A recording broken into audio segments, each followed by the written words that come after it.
اللہ صلی اللہ تعالی علیہ وسلم. بہت اچھی طرح آپ نے ذکر کیا, الحمدللہ, اللہ قبول فرمائے. اب دوسرا ذکر, لا الہ الا اللہ کے بعد اب تھوڑا درجہ بلند ہوا ہے, اب صرف الا اللہ کہنا ہے. اور یہ سرکار غریب نواز کے محبوب طریقے پہ ذکر ہے, صرف الا اللہ کہتے ہوئے دل کی صفائی کریں. کیونکہ دل کیا ہے؟ دل کو رسول کا مقام کہا جاتا ہے, مرشد کا مقام, مرشد کے رہنے کی جگہ. اور آپ سب مچل جاتے ہیں, ساری دنیا دیکھتی ہے, بے خود کیے دیتے ہیں انداز حجابانہ,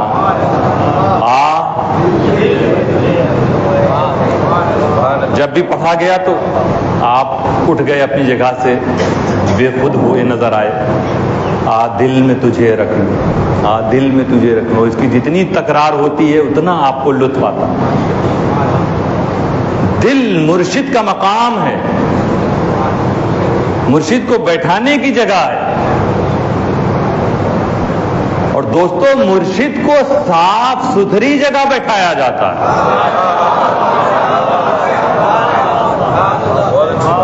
جب یہ کہو کہ دل میں تجھے رکھ لوں تو اپنے دل کے حالات پر بھی غور کرو. تم نے مرشد کو اپنے گھر پہ بلایا, بستر صاف ستھرا, نئی بیڈ شیٹ, نئی چادر, کرسی پہ ایسے نہیں, کرسی صاف بھی ہے لیکن پھر بھی ایک چادر ڈالتے ہو, صاف ستھری چادر, صاف ستھرا رومال. مرشد چل رہے, راستے میں گندگی نہ ہو. تم کہو گے حضرت تھوڑا سا ادھر, بلا رہے ہو, پورے گھر کی دھلائی کی جاتی ہے. اور سب سے بڑا دعویٰ تمہارا یہ کہ میرا مرشد میرے دل میں ہے.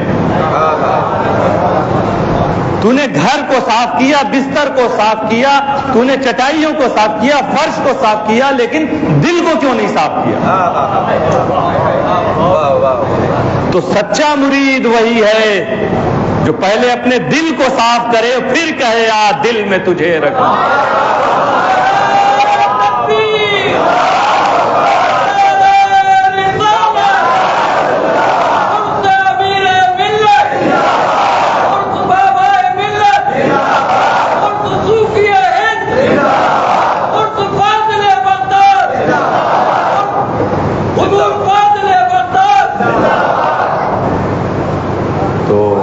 سلسلے سے وابستہ بھائیوں, بڑے غور کرنے کی بات ہے. یہ کہنے سے پہلے ایک بار سوچنا پڑے گا سب کو. اسی لیے تو وہ فیض جو ایک سلسلے کا ملنا چاہیے, جو ایک مرشد کا ملنا چاہیے, ہم وہ فیض مکمل طور پہ نہیں پا پاتے ہیں. کیونکہ ہمیں پہلے اپنے دل کو صاف کرنا ہوگا, پھر ہمیں یاد کرنا ہوگا, اپنے مرشد کو بلانا ہوگا. مرشد جلوہ گر ہوں گے, وہ آئیں گے, موجود ہوں گے. اور اس کے بعد پھر دیکھنا, اگر وہ مرشد نظام الدین اولیاء ہوگا تو جس نے دل میں بیٹھایا وہ آخی سراج بن کے چمکے گا. اگر مرشد اخی سراج ہیں تو دل میں بیٹھانے والا علاء الحق پنڈوی بن کے, مرشد علاء الحق پنڈوی ہیں تو دل میں بیٹھانے والا غوث العالم سلطان اشرف جہانگیر سرنانی. آج جن بزرگوں کے عرس میں ہم آئے, انہوں نے اپنے دلوں میں اپنے مرشدوں کو بیٹھالا ہے. اسی لیے جب ان کے پاس کوئی جاتا تھا, حضور بابا ملت صوفی ہند کے پاس جائے تو امیر ملت کا جلوہ نظر آتا تھا, حضرت امیر ملت کے پاس جائے تو حضرت محی الدین اچھے میاں کا جلوہ نظر آتا تھا, ان کے پاس کوئی جائے تو حضرت احمد اشرف کا جلوہ نظر آتا تھا, حضرت احمد اشرف کے پاس جائے کوئی جائے تو ہم شفیع غوث اعظم حضور اشرفی میاں کا جلوہ نظر آتا تھا. تو سارے مریدوں کی پہلی ڈیوٹی ہے کہ اپنے دل کو صاف کرو, پھر مرشد کو دعوت دو. اسی لیے خانقاہوں میں ذکر کی تعلیم دی جاتی ہے, تلقین کی جاتی ہے, ذکر سکھایا جاتا ہے, ذکر کرایا جاتا ہے کہ اے مریدان, اے مریدین سلاسل, آؤ بیٹھو, اپنے گندے دل کو صاف کرو. اور دل کی گندگی کیا ہے؟